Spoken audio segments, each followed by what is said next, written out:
आत्मविश्वास म्हणजे आपलीच आपल्याबद्दलची एक बिलीफ सिस्टीम, विचारधारा.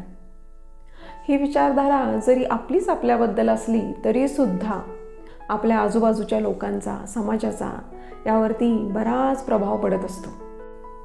आता तुम्ही म्हणाल की कॉन्फिडन्स किंवा सेल्फ कॉन्फिडन्स हा आपल्याशीच रिलेटेड असताना आजूबाजूच्या लोकांचा याच्याशी काय संबंध?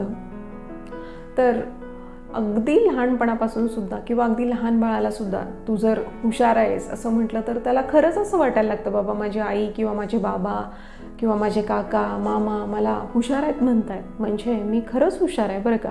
पण एखाद्या मुलाला तू मंदच आहेस, तुला हे जमतच नाही, तुझ्याकडून ह्या चुकाच होत आहेत असं जर म्हटलं तर त्याची पर्सनॅलिटी डेव्हलप होताना सुद्धा ती तशाच पद्धतीनं होताना आपल्याला दिसते. आत्मविश्वास म्हणजे आपल्या क्षमतांवरती, गुणांवरती, आपण घेतलेल्या निर्णयांवरती असलेला विश्वास. आणि या विश्वासाच्या साह्यानंच आपण आपल्याला आलेली वेगवेगळी आव्हानं पार करू शकतो, आपली ध्येय गाठू शकतो. पण तरीसुद्धा बऱ्याच जणांना अनकॉन्फिडंट फील का बरं होत असावं? खरं तर प्रत्येकजण प्रत्येकाच्या जागी अगदी परफेक्ट असतो, पण त्याला त्याच्याच क्षमता अजून उमगलेल्या नसतात. खरं तर नकळतपणे या सगळ्या गोष्टींसाठी आपणच जबाबदार असतो. ब्रेनच्या निगेटिव्हिटी बायसमुळं म्हणा किंवा आपल्याला लागलेल्या चुकीच्या सवयीमुळं म्हणा, आपण आपली तुलना सतत इतरांशी करत असतो. आपल्याला वाटतं हे किती श्रीमंत आहेत, यांचं शिक्षण जास्त झालेलं आहे, नॉलेजेबल पर्सनॅलिटी आहे, किती छान राहतात, छान बोलतात वगैरे वगैरे. अशा अनेक गोष्टींसाठी आपण आपल्याला त्यांच्याशी कम्पेअर करत असतो. या सगळ्या गोष्टींसाठी त्यांच्याबद्दल रिस्पेक्ट वाटणं ही खरंच अतिशय चांगली गोष्ट आहे.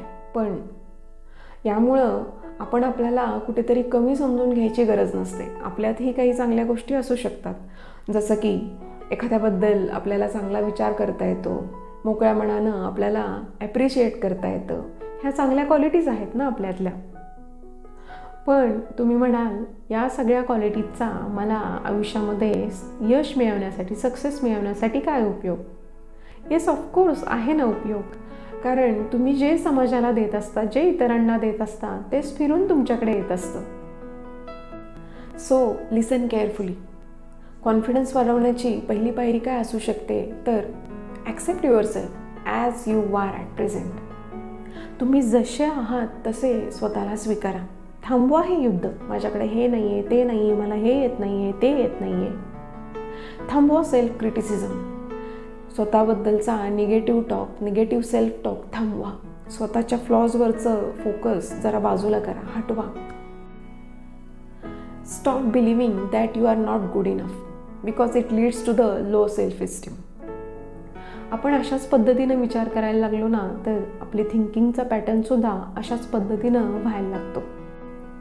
यातली सेकंड स्टेप आहे रेकग्नाइज युअर क्वालिटीज. तुमच्या गुणांकडे जरा बघा, तुमचे गुण ओळखा की जे झाकले गेलेले आहेत तुमच्याच मनातल्या इन्फिरियरिटी कॉम्प्लेक्समुळं किंवा सक्सेसच्या चुकीच्या डेफिनेशनमुळं किंवा चुकीच्या एज्युकेशन सिस्टीममुळं किंवा मला हे सांगायला किंवा बोलायला अतिशय वाईट वाटतंय पण पालकांच्या चुकीच्या अपेक्षांमुळं. खरं तर प्रत्येक मूल हे जन्माला येताना वेगवेगळ्या इंटेलिजन्सच्या कॉम्बिनेशनच्या सोबत जन्माला येतं. पालकांनी ते इंटेलिजन्स त्यांच्यातले ओळखायला हवेत, ते इंटेलिजन्स एन्हान्स करण्यासाठी त्यांनी प्रयत्न करायला हवेत. आणि हे सगळं नाहीच जमलं तर त्या मुलाला मेंटली सपोर्ट द्यायला हवा. यातली तिसरी स्टेप म्हणजे सेट अ स्मॉल गोल्स. छोटे छोटे गोल्स सेट करा, ते अचीव करा. लक्षात घ्या, प्रत्येक छोटं यश तुमचा कॉन्फिडन्स बूस्ट करत असतं. उदाहरणार्थ तुम्हाला इंग्लिशमध्ये कन्व्हर्सेशन करायचं आहे तर लगेच अशी अपेक्षा स्वतःकडून ठेवू नका की मला लगेचच फ्लुएंट इंग्लिश बोलता येईल. तर सुरुवातीला इंग्लिशचे रोज 4-5 नवीन शब्द शिका. रोजच्या व्यवहारामध्ये ते 4-5 शब्द यूज करा. मग तुम्हाला हळूहळू फ्लुएंटली इंग्लिश बोलता येईल. यातली फोर्थ स्ट्रॅटेजी अशी असू शकते की लर्न न्यू स्किल्स. रोज काहीतरी नवीन शिकायचं, वाचायचं. आपल्यामध्ये रोज नवीन काहीतरी व्हॅल्यू ॲड करत जायची. त्यामुळे सुद्धा आपला कॉन्फिडन्स वाढत गेलेला आपल्याला दिसतो. कॉन्फिडन्स वाढवण्याची फिफ्थ स्ट्रॅटेजी अशी आहे की टेक केअर ऑफ युअरसेल्फ. स्वतःच्या शारीरिक मानसिक आरोग्याची काळजी घ्या. स्वतःकडे लक्ष द्या, स्वतःला थोडा वेळ द्या, स्वतःला जे आवडतं ते करा. अगदी मग गार्डनिंग करा, एखादं छानसं गाणं ऐका, एखादं म्युझिक ऐका, छान आवरून मार्केटमधून फिरून या, निसर्गाच्या सान्निध्यात जा. अशा पद्धतीनं मोकळा घालवलेला वेळसुद्धा आपल्या मेंदूसाठी अत्यंत गरजेचा असतो. यातली 6th स्ट्रॅटेजी आहे positive self talk. Encourage your self with a positive self talk. मला हे जमू शकत नाही, मला हे जमणारच नाही असं म्हणण्यापेक्षा मी हे शिकतोय, मी ह्या गोष्टींचा प्रयत्न करत आहे, असं स्वतःला सतत सांगत राहा. आपली 7th स्ट्रॅटेजी आहे फेस युअर फिअर्स. तुम्हाला ज्या गोष्टी अवघड वाटतात, ज्या गोष्टींची तुम्हाला भीती वाटते, त्या गोष्टी हळूहळू करून बघा. त्या गोष्टींना हळूहळू तोंड द्या. प्रत्येक वेळी तुम्ही तुमच्या कम्फर्ट झोनमधून जेव्हा बाहेर पडता तेव्हा तुमची ताकद वाढत असते, हे नक्की लक्षात ठेवा. पुढची स्ट्रॅटेजी आहे सेलिब्रेट युअर प्रोग्रेस. छोट्या छोट्या विजयांसाठी स्वतःला ट्रीट द्या, स्वतःच शाबासकी द्या. यामुळे सुद्धा आपल्याला एक मेंटल सॅटिस्फॅक्शन भेटतं आणि आपला कॉन्फिडन्स बूस्ट झालेला आपण बघू शकतो. 9th स्ट्रॅटेजी आहे surround your self with a supportive positive people. Positive लोकांच्या सानिध्यात राहिलं की आपण आपोआपच पॉझिटिव्ह विचार करायला लागतो.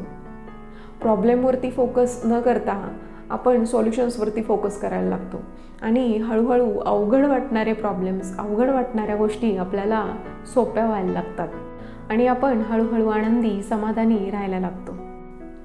आपला आत्मविश्वास आता आपणच वाढवणार आहोत आणि तो वाढवायलाच हवा. यासाठी ॲक्शन प्लॅन तयार करा, छोट्या छोट्या गोष्टी कृतीत उतरवा, त्यासाठी चिकाटी दाखवा. छोट्या छोट्या अचिव्हमेंटसाठी तुम्ही स्वतःला शाबासकी द्या. आपली प्रोग्रेस सेलिब्रेट करा. लक्षात घ्या, जेव्हा तुम्ही स्वतःला शाबासकी देता तेव्हा आजूबाजूचे लोकसुद्धा तुम्हाला ॲप्रिशिएट करतील. आणि समजा कुणी ॲप्रिशिएट नाहीच केलं किंवा त्यांच्या चुकीच्या परसेप्शनमुळं, मी काय म्हणते ते नीट लक्ष देऊ नये का, किंवा त्यांच्या चुकीच्या परसेप्शनमुळं त्यांनी तुम्हाला क्रिटिसाइजच केलं, तर एक गोष्ट लक्षात ठेवा, कुछ तो लोग कहेंगे, लोगों का काम है कहना. So thank you and all the very best.